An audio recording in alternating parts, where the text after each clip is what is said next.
In early January 2010, Marcal Walton was already in trouble before the shooting started in East Baltimore.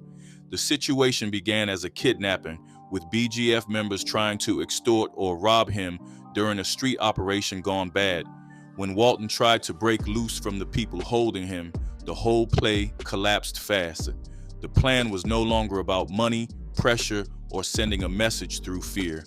A body dropped, the block got hot, then another name inside BGF suddenly became a problem. Marcal Walton was 33 years old when his name entered Baltimore's homicide roll in January 2010. He came from the 2300 block of Ocala Avenue, right inside the same East Baltimore world where BGF politics already moved heavy. According to the federal case, the kidnapping was authorized by a man known around the streets as Dorsey. When Walton was shot while trying to escape, the operation created more heat than anybody wanted. What started as a street move for money quickly became a murder case with federal attention attached. Within days, another man was dead, which made the first killing feel like the beginning of something deeper. Daryl Alston, a 38-year-old BGF member, was killed on January 7, 2010, near 900 North Glover Street. Prosecutors later said Alston was suspected of cooperating with law enforcement after Walton's death, so the response came from inside the same organization. That detail matters, since BGF loyalty was built around silence, fear, discipline, dues, orders, punishment, plus street credibility. The crew punished the idea of snitching with bullets, yet years later, one of its own senior figures would do exactly that. That contradiction stayed buried until October 2025, when Ricky Dorsey Evans finally stood in federal court before Judge James K. Bredar. His guilty plea had been entered back in November 2018, but his sentencing did not happen for nearly 7 years. During that long silence, the docket stayed sealed, the filings stayed hidden, while Baltimore whispered that a big homie had flipped. Assistant U.S. Attorney James Wallner described Evans' cooperation as almost impossible to measure, placing him among the most valuable witnesses prosecutors had ever used. That left one question hanging over the whole case. How did a man tied to murder, drugs, kidnappings, safe streets, BGF meetings, and street discipline become the secret witness against his own people? To understand how Dorsey became that important, the story has to move away from him for a minute. The Black Guerrilla family began in 1966 inside San Quentin State Prison in California, where George Jackson helped shape it around Black power, prison survival, revolutionary politics, plus discipline. At the beginning, the message sounded bigger than crime, with talk about dignity, resistance, community, self-improvement, plus freedom from oppression. Once that structure traveled east into Maryland prisons, the language stayed alive, but the daily business changed around it. By the time BGF reached Baltimore streets, the organization had become a machine built around drug corners, prison influence, dues, extortion, protection, plus violence. Maryland gave BGF the perfect setup, since the prisons held men who could recruit, organize, discipline, and then send influence back outside. In Baltimore, the gang was arranged through regimes, sometimes called bubbles, with street leaders controlling territory while senior members settled disputes. Those regimes could run open-air drug shops, tax dealers, move heroin or crack cocaine, then punish anyone who stepped outside command. The setup made every corner feel connected to something larger than the people standing on it. That is the world Dorsey later stepped into, where a name could travel faster than paperwork, especially when violence followed behind it. One major figure in that earlier Maryland story was Eric Marcel Brown, who helped spread BGF ideology through the Black Book. Brown worked with his wife, Datra Davenport, on a text that looked like a guide for empowerment, discipline, economics, plus community uplift. Investigators saw something different under the clean surface, describing the book as a recruitment tool, a money channel, plus a legitimacy mask. The idea was slick since BGF could talk like a movement while prosecutors claimed members were still pushing drugs, collecting money, threatening witnesses, and organizing violence. That double image matters later, since safe streets would also become a place where public service language sat beside serious criminal allegations. Brown's World also introduced men like Randolph Uncle Rudy Edison, who showed how the ideology could sit beside street brutality. Edison was described as a trusted lieutenant with ties to robberies, murder plots, masks, handcuffs, rubber gloves, plus drug-related schemes. In that circle, one failed move could create fear that somebody had talked, which meant the word rat carried real danger. That culture did not treat cooperation like paperwork, since suspicion alone could put a person in the ground. So when Darrell Alston was later killed over suspected cooperation, it followed a code that had already been running through BGF life for years. The same pattern appeared inside the Baltimore City Detention Center, where BGF power reached far beyond the street corners. Tavon "Bulldog" White became the face of that scandal after federal authorities described him as the inmate running the jail's contraband economy. Cell phones, marijuana, prescription pills, tobacco, cash payments, prepaid cards, plus smuggled goods flowed through the facility while officers became part of the network. White had relationships with several female correctional officers, with 4 pregnancies tied to him while he was still incarcerated.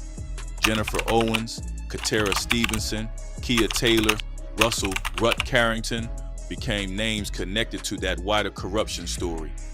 Russell Carrington ran his own lane inside the same jail world, using relationships with correctional officers to move cocaine, heroin, prescription drugs, and other contraband.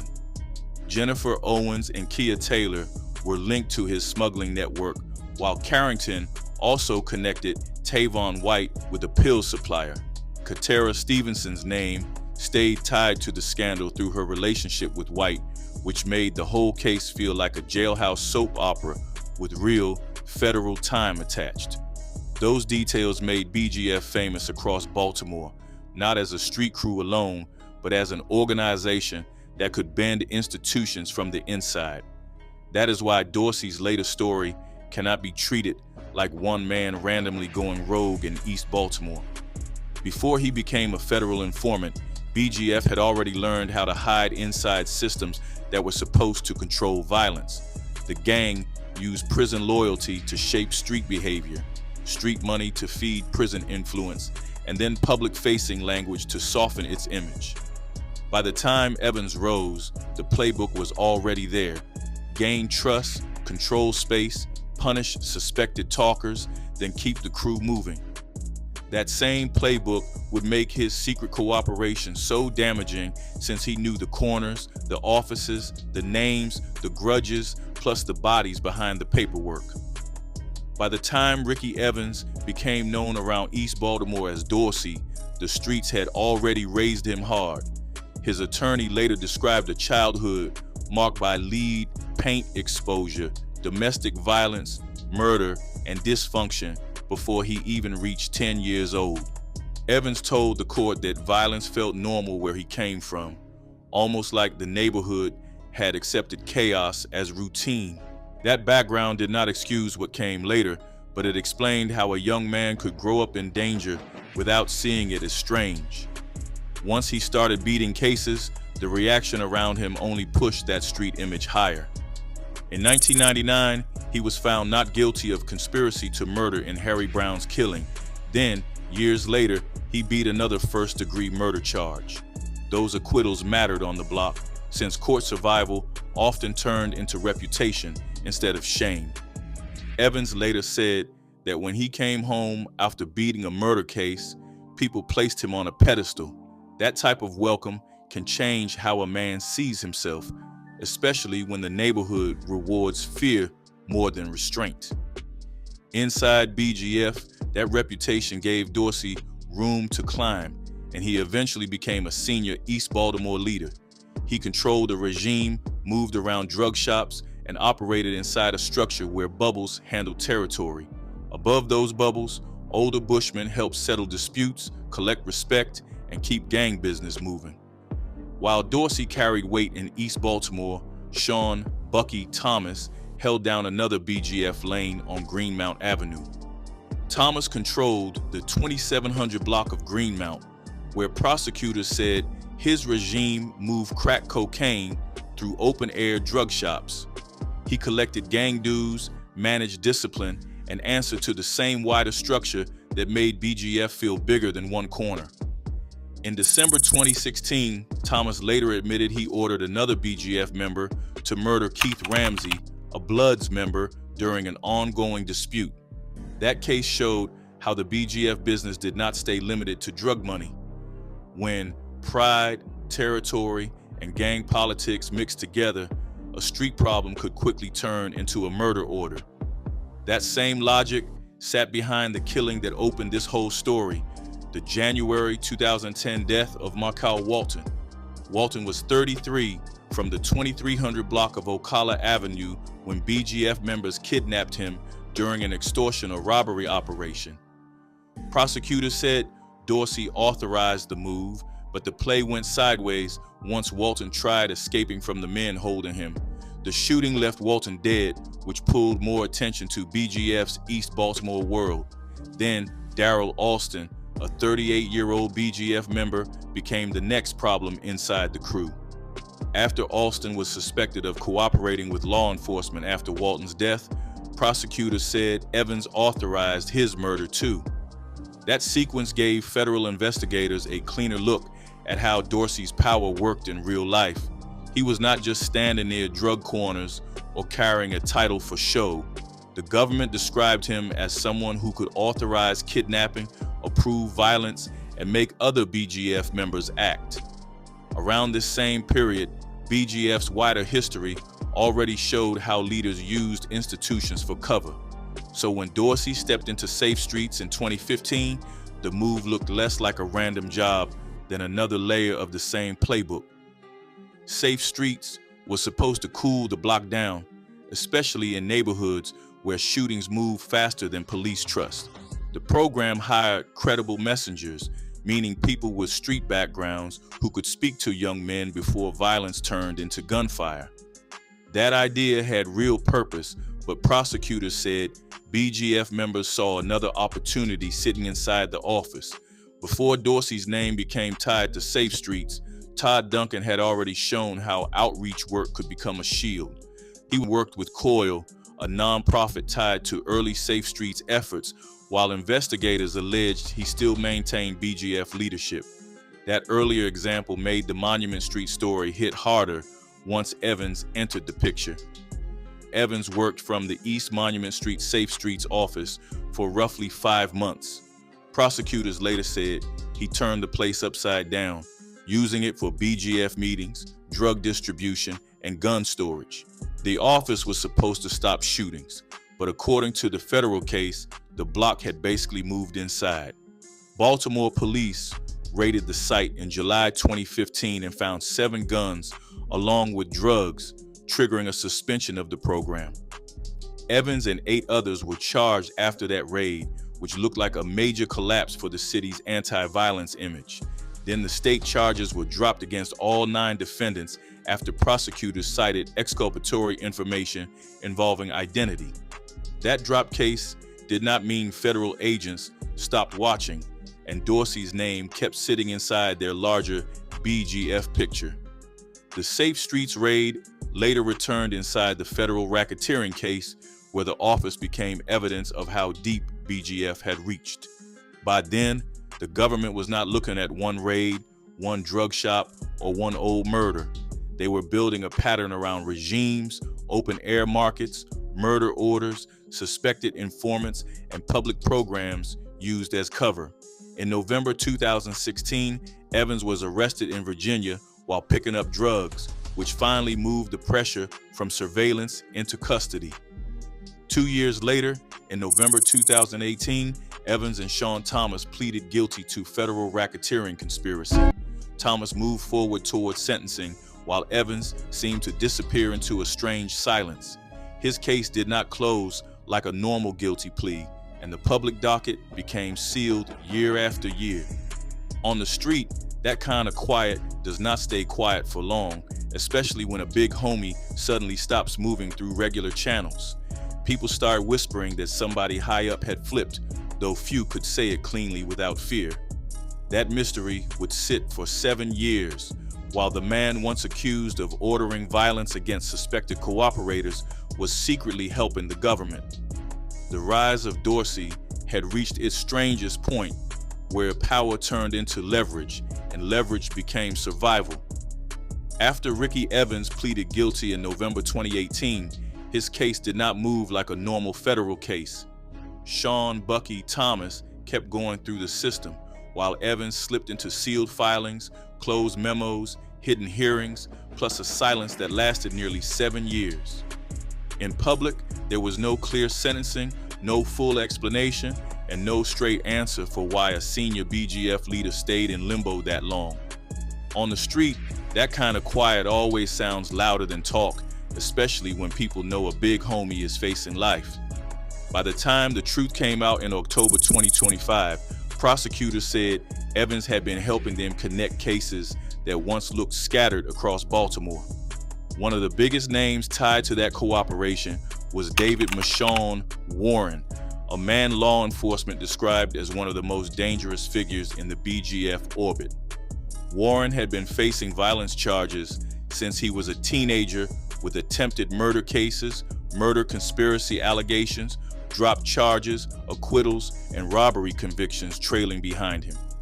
Retired Baltimore Police Sergeant later said Evans had taken Warren under his wing, shaping him into the type of shooter other people used for paid work.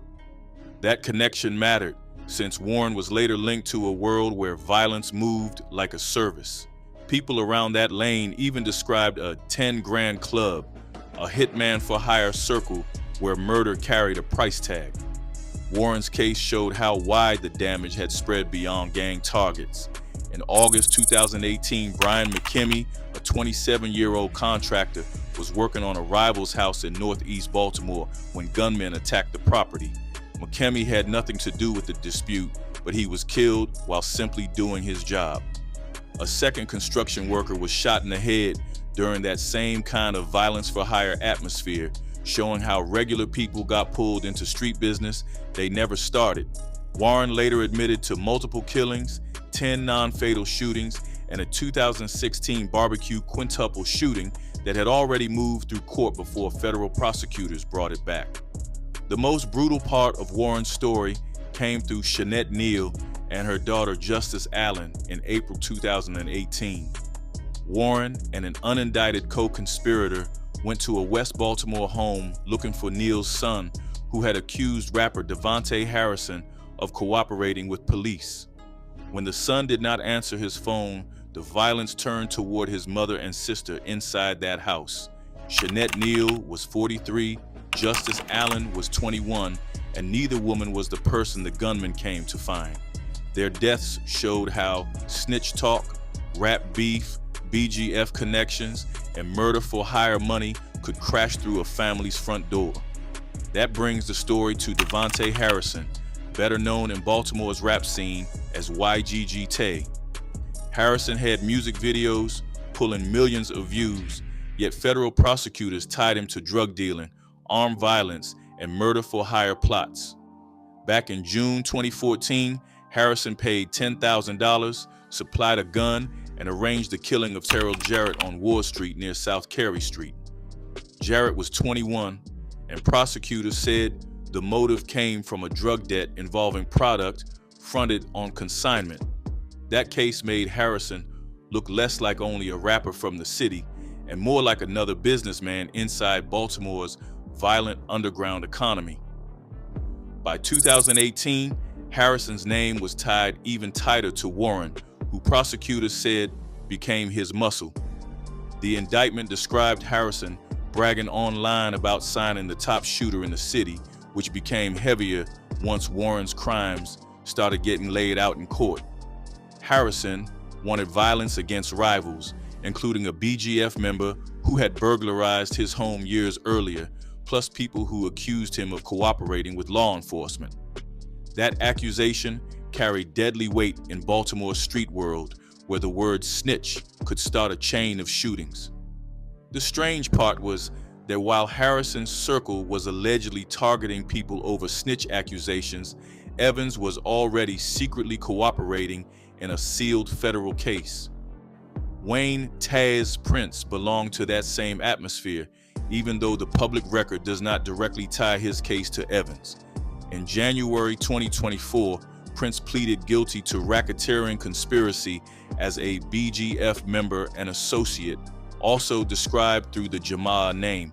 His plea centered partly on an August 7, 2018, attack at a renovation property where a man was being targeted. A construction crew was present when Prince and two co-conspirators carried out the shooting. One worker was killed with a .40 caliber handgun, another worker was shot in the head and survived, and then Prince later suggested in a recorded jail call that money was coming. Prince's case matters here, not as a direct Evans branch, but as part of the violence map prosecutors were trying to read. The same pattern kept showing itself across neighborhoods, where paid shootings, jail calls, rivalries, mistaken victims, and innocent workers kept appearing around BGF-linked cases. That pattern was exactly why somebody like Evans became useful to federal investigators. He understood who belonged to which regime, who answered to whom, which beefs were old, which threats were serious, and which names mattered on certain corners. A regular witness might explain one event, but Evans could help explain the whole room. That same value appeared in the Triple C case out of Darley Park, where a group called Cruddy, Conniving Crutballs, formed as an alternative to BGF. Federal prosecutors charged members of Triple C in 2021 with 18 murders and 28 attempted murders.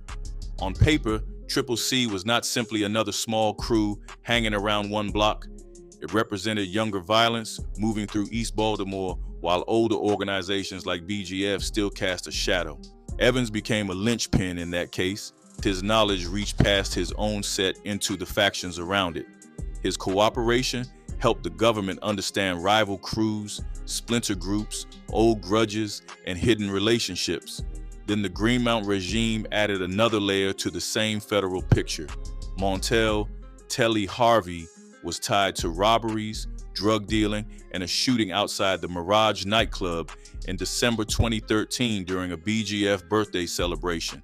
Marquise Digger McCants carried an even rougher record, with prosecutors describing the stabbing of a 12-year-old Bloods member in 2008.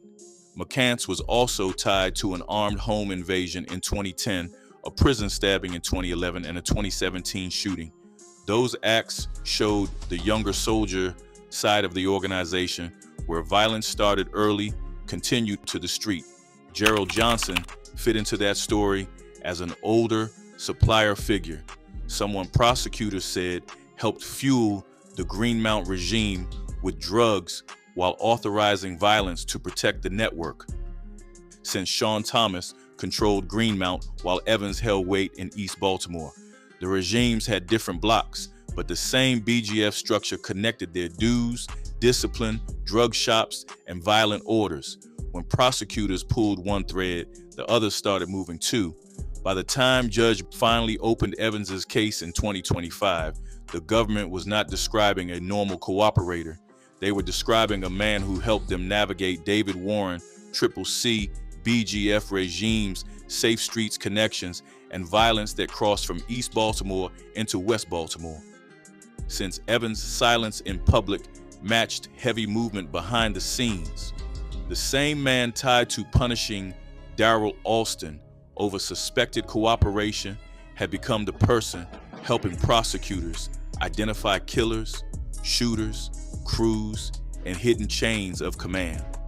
In street terms, the same big homie people who once listened to them were now helping the feds read the room. That betrayal hit different inside BGF, since the organization had spent years treating cooperation like the worst possible violation. Members used silence as protection, fear as discipline, and then violence as the punishment for anyone suspected of talking. Yet, Evans knew the bodies, the corners, the offices, the prison links, the rappers, the shooters, and the names that paperwork alone could not explain. His cooperation did not erase what prosecutors said he had done, and it did not bring back Brian McKimmey, Shanette Neal, Justice Allen, Marcal Walton, or Daryl Alston. It simply turned the knowledge he gained from years of power into a weapon against the same world that once made him untouchable. By October 2025, Ricky Dorsey Evans was no longer just a sealed name sitting inside federal paperwork. He was back in front of judge, finally facing the sentence that had been delayed since his 2018 guilty plea. Assistant U.S. Attorney wanted 25 years instead of life, mainly due to Evans's years of cooperation. His attorney asked the court for even less, arguing that Evans had changed during the long stretch behind bars. The courtroom had to weigh both sides at once, since the government needed his information, while Baltimore still had bodies attached to his name. Evans did not stand there like a man with a clean story, and his own words made that clear. He spoke about growing up in East Baltimore around lead paint, domestic violence, murder, and a neighborhood where dysfunction felt normal before adulthood. He also explained how beating earlier murder cases did not bring shame when he returned home. Instead, people placed him on a pedestal, which made violence feel like status in the streets that raised him. That detail carried weight inside the courtroom, since it showed how BGF's power was built on fear, reputation, and survival. Yet, it did not erase Marcal Walton, Daryl Alston, or the violence Evans later helped prosecutors untangle. The most personal moment came when Evans talked about losing his own son to violence in February 2023. That loss forced him to speak about the ripple effect of shootings, murders, funerals, and mothers left grieving. He admitted that many mothers had cried because of the life he helped create, which made his cooperation sound less like paperwork and more like a reckoning. His attorney pointed to a jailhouse program called Change Starts Here, saying Evans had mediated disputes behind bars. That claim gave the court one version of Evans, an older man trying to redirect what was left of his influence. Still, the other version remained present, tied to kidnappings, murder orders, drugs, guns, and safe streets. That balance was hard to ignore, especially with the Safe Street story still hanging over Baltimore. The East Monument Street office was supposed to help stop shootings, but prosecutors said Evans used it for BGF meetings, drug distribution, and gun storage. Years later, Tyrell Jeffries added another layer when he admitted that BGF members used the same Monument Street office to store guns and drugs, hold meetings, and plan shootings. None of that means every violence interrupter was dirty, but it showed how easily the program could be exploited by people with street access. So when Judge handed Evans 25 years with credit for time served, the sentence landed in a strange place. It was far below the life sentence he faced, but it was still a long federal punishment tied to racketeering, violence, and betrayal. Evans's cooperation helped bring cases against David Warren, Triple C, and other violent networks, yet that same cooperation put a target on his back. His attorney warned that Baltimore would likely never be safe for him again, since people do not forget a big homie turning federal witness. That meant Evans had survived the streets, survived court, survived sealed cooperation, then lost the city that once gave him power. In the end, Dorsey's story did not close cleanly, and maybe that is the part that makes it stick. He was accused of helping punish suspected cooperators, yet he became the secret witness prosecutors used against his own world. He helped turn a violence prevention office into part of a gang case, then later helped the government read the violence he once understood from the inside. The same streets that once treated him like a boss now had every reason to see him as a traitor. What Baltimore was left with was not a simple redemption story, but a hard question sitting between justice and survival.